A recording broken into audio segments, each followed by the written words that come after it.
What if the final plagues of Egypt weren't just disasters, but a direct assault on the very heart of Egyptian belief?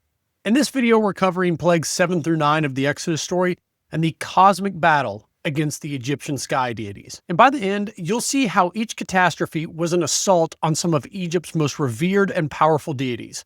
By the way, guys, I'm Brad. I'm a PhD candidate. Let's dive right in. Now, plague number 7 is the plague of hail. And the warning comes first. Moses stands before Pharaoh and announces a hailstorm unlike anything Egypt has ever seen. And this isn't just bad weather. It's a supernatural event, a direct challenge to the Egyptian understanding of nature and the gods who supposedly control it. So imagine this. Crops and livestock are battered and destroyed. The agricultural foundation of Egypt, the very thing that made Egypt the breadbasket of the ancient world, is shattered. But this isn't just economic sabotage. In Egyptian religion, the goddess Nut was believed to arch over the earth, protecting the land beneath her. And due to the nature of her description, I'll refrain from providing a visual. But she is most often depicted as a star-covered nude woman who is arching over the earth. Her fingertips and toes are touching the 4 cardinal points, forming a protective canopy above the world. If you're familiar with ancient cosmology, even back from Genesis chapter 1, Nut can be seen as the dome or the vault of the sky. And then alongside Nut, there is the deity Tefnut, the goddess of moisture, who is depicted mainly as a woman with the head of a lioness, and less often simply as a woman. And then there was Shu, who was the husband and also the brother of Tefnut, and Shu was the god of the air or atmosphere, and he supported the heavens and held up the sky. Shu and Tefnut were also the parents of Nut. But aside from this family tree, what happens with this plague of hail is that with every crashing hailstone, the power of these Egyptian sky deities is publicly humiliated. And the message is clear. Yahweh, the God of the Hebrews, reigns supreme over the elements. Exodus 9:31 even mentions that the crops of the food supply, so the flax or the barley, were destroyed. And for a brief moment, Pharaoh admits that he has sinned. He recognizes Yahweh's power. But his heart remains hardened after the Lord removes the hail. And moving on to plague number 8, the devastation doesn't stop. With the crops already ruined by the hail, God sends a swarm of locusts to finish the job.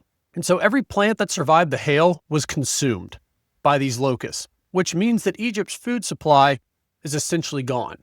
Now, there is an inscription from the 25th dynasty in Egypt that speaks of a fine field in which the gods protected against grasshoppers. And so there are scholars that see a link between the locusts and these Egyptian deities that protect against the grasshoppers. But there's a deeper layer to this. And some translations will say that the locusts covered the face or the surface of the land. But there's something that's lost in translation here, because the Hebrew word is ayin, which means the eye. So literally, the locusts covered the eye of the land.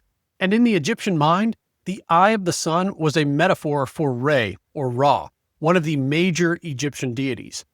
And what's Pharaoh's response to the eye of the sun being covered?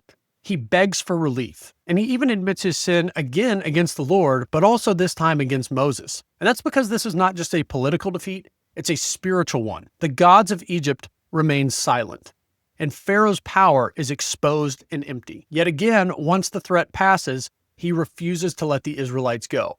And this covering of the eye of the land transitions us into the 9th plague. And this is the plague of darkness, where the sun is completely blotted out through the entire land of Egypt. And darkness covers Egypt for 3 days. However, in the land of Goshen where the Hebrews live, there is no darkness. And to an ancient Egyptian, this is beyond terrifying. And this is because the ancient Egyptians regarded Amun-Ra, who was the personification of the sun, as their chief deity. And they believed that his rising in the east symbolized new life and resurrection. However, when the sun sets, this represents something different. It was Amun-Ra symbolizing death and the underworld. And so if we think from this perspective, to the ancient Egyptians, when they don't see the sun rising for 3 days, it means that their chief deity is unable to rise out of the underworld. And so this isn't just the absence of light, it's the unraveling of creation itself. It's a cosmic message that Yahweh, the God of the Hebrews, he alone commands light and darkness, life and death, and the authority of the entire cosmic order, or Ma'at to the Egyptians, belongs to him. And so just as we've seen with plagues 1 through 6, plagues 7 through 9 are not random. They were targeted strategic blows against Egypt's gods and Pharaoh's claim to divine authority.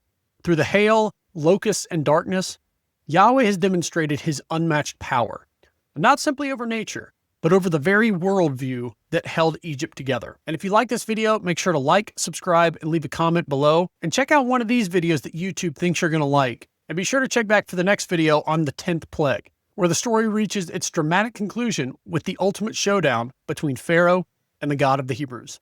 Thanks so much, everyone.